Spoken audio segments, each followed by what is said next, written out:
ঢোল আর মন্দিরার তালে তালে নেচে গিয়ে চলছে গাছ দেবতার পূজা অর্চনা। ভালো ফসল প্রাপ্তির আশায় গাছ দেবতার সন্তুষ্টি অর্জনে এই পূজা করে থাকেন ওরাও জনগোষ্ঠী। প্রতি বছর ভাদ্রের শেষে এবং আশ্বিনের শুরুতে কারাম নামের এই উৎসব আয়োজন করেন তারা।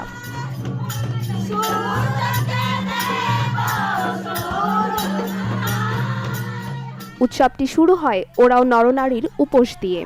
সন্ধ্যায় করা হয় খাবারের বিশেষ আয়োজন, সেই সাথে চলে পূজার আনুষ্ঠানিকতা।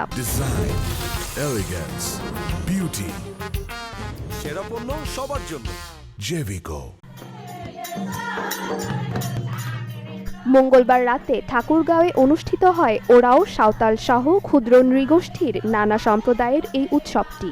বুধবার কারাম গাছের পূজা অর্চনা শেষে নদীতে ভাসিয়ে দিয়ে শেষ হয় এই উৎসবের।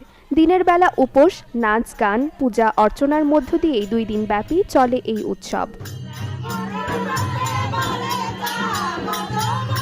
এই কারাম পূজা আমরা উদযাপন করি যেন আমাদের পরিবার, আত্মীয় স্বজন, ভাই বোনরা সবাইকে আমরা আহ্বান করি। এটা কারাম পূজা আমার আদিকুল থাকে। এই কারাম পূজা আমরা মূর্তি পালন করি না, এটা আমাদের বিশ্বাস। আমরা ওরাও আদিবাসীরা কারাম উৎসব করি বা কারাম পূজা করি। এই পূজার মধ্যে বিভিন্ন ধরনের লোক এখানে আসে, উৎসব করে, হিন্দু, মুসলমান, বৌদ্ধ, খ্রিস্টান। এ সময় উপস্থিত ছিলেন ঠাকুরগাঁও রেভিনিউ ডেপুটি কালেক্টর সহ ক্ষুদ্র নৃগোষ্ঠী সম্প্রদায়ের নেতারা।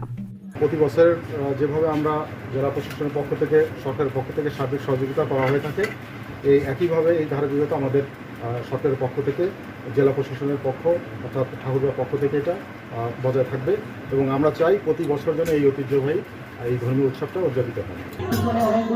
ওরাওদের হিসেবে ভাদ্র মাসের শুক্লা একাদশী তিথিতে এই উৎসব পালিত হয়। Desk report, channel 24।